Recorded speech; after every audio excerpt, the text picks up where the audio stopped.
What's going on, guys? It's your boy Ajen back again for another Outerplane video. And for today, let's talk about World Boss Ragnakeus. Yes, he is back and he's still full of BS. I just want to make this something like a rant video talking about the BS things in this World Boss and the annoying things that I really hate about this World Boss. So I believe this is the third time this World Boss is featured in Outerplane. The very first one is very easy to cheese, which makes the developer revamp this World Boss Ragnakeus into something really menace. Yeah, this world boss is menacing, very annoying to fight against. And why do I hate doing this world boss right now? Even though I've already gotten into the triple S tier category here in the senior league, I just still want to explain to you guys why this world boss is full of BS. If you take a look at the rankings, the highest one is only at around 15 million, which is Leol. 15 million. So before the very first one, when this world boss was introduced, players can go around maybe 25 million, 30 million, something like that. But they they upgraded the Ragnakeus into something really annoying. If you take a look at the skill set, it's still pretty much the same except for the one that you cannot use the priority decrease.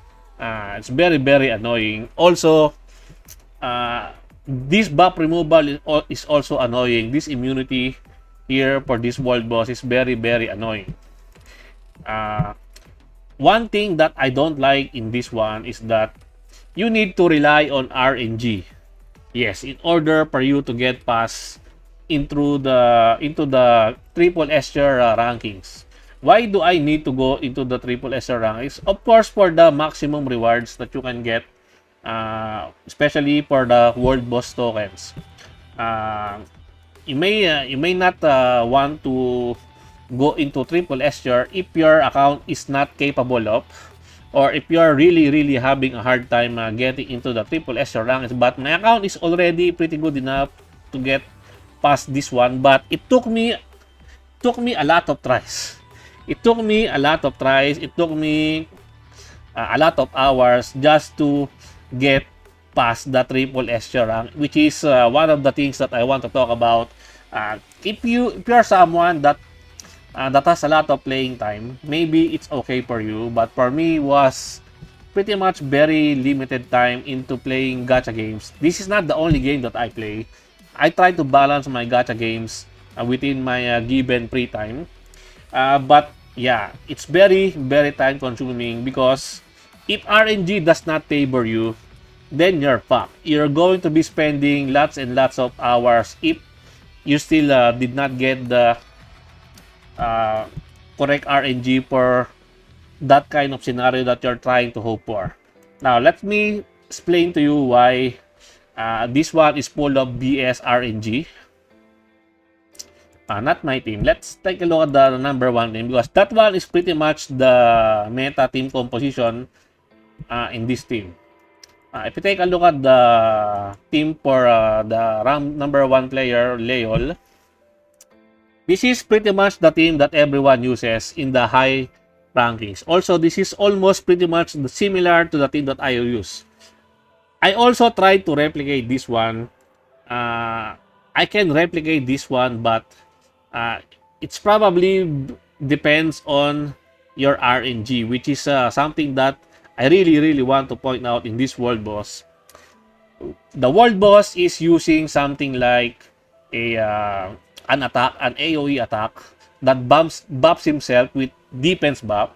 And if the boss has the defense buff, you're not able to inflict some weakness gauge reduction to the boss, which is very annoying. You cannot strip that buff because the boss has immunity to the strip debuff. The only way to counter that one using this type of team here is by using Veronica's Taunt. Veronica's Taunt is not 100% guaranteed to land, which is also RNG based and also based on the resilience of the boss. If the boss resisted the taunt, you're fucked. And then the boss will now then launch the AoE attack. Let me show you the skill, that one. Yeah, this one, the Roaring Breathstorm. If the boss already launches this one, it's game over for you. You're not going to get past the boss. You're not going to be breaking the boss sa weakness gauge bar reduction if the boss already launched this one. To avoid this one, you need Veronica's taunt every turn. Every time Veronica is there, or every time the boss is going to you need taunt every turn for that one to work out, which is very, very annoying and very RNG based. Yeah, it's really RNG based, and if you miss out on a single taunt, you're fucked. That is why I did not opt to use this type of team, because it's really RNG based. The team that I used to clear this one to triple S tier is also somewhat reliant on RNG, but not too much RNG for like this team. This team is high risk, high return. You get the highest amount of points, but at the cost of a lot of tries, especially if RNG is not in your favor. Another RNG for this one is something like this. If your Notia or even Valentine is using this gear, the Barrage of Truth, because this one has a 12% chance to grant an extra turn when using a single target skill. So when you're using your normal attack, or single target attack, it can proc, and it can give you another turn, which then will give you more CP, and then will give you more weakness gauge reduction to the boss, which is very, very awesome if it procs. And you want to be proccing this one at least 1 or 2 times during your phase 1 for you to be able to have an easier time getting into the triple S tier rankings, which is very annoying also, right? It's pretty much RNG. Yeah, so these two depends on really good RNG, especially on phase 1. Phase 1 relies heavily on RNG, which I don't really like. That kind of mechanic is pretty much BS to me. Yes, it's pretty much BS to me. And then the last thing that I want to point out with regards to the BS in this world boss is that relies also on RNG is during phase 2. What about phase 2? When entering phase 2, the boss will do some attacks here, right there, and then the boss will buff himself with a shield. Now comes the strippers.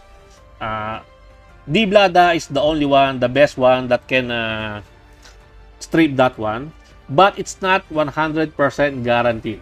Yeah, after you've already done a hardship or a hard time trying to get your way into phase 2, then comes the RNG bullshit of getting rid of the shield.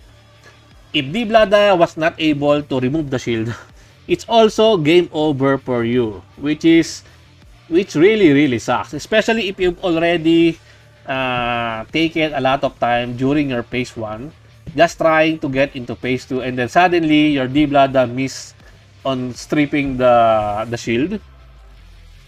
GG. Yeah, it's full of BS. I've tried that one and I've already experienced that one. That is why I'm making this run video regarding this world boss Ragnakeus.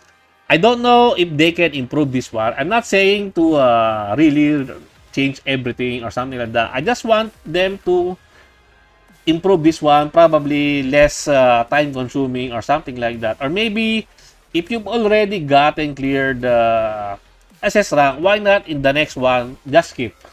Yeah, don't even this is a one-time thing only, the world boss, unless they are making changes with the how the boss mechanics works.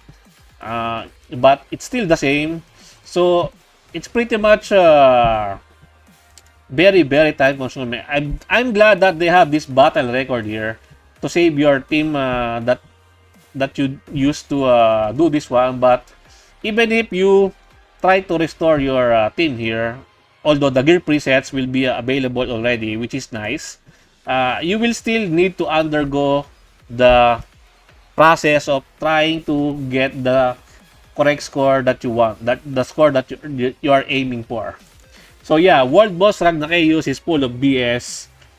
What about you? What do you guys think about this World Boss? Let me know your thoughts in the comment section down below. And I think that's it for me for today, guys. I hope you enjoyed this video.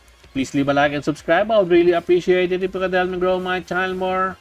And thank you to everyone who are supporting my channel. Appreciate every one of you. Until next time, peace.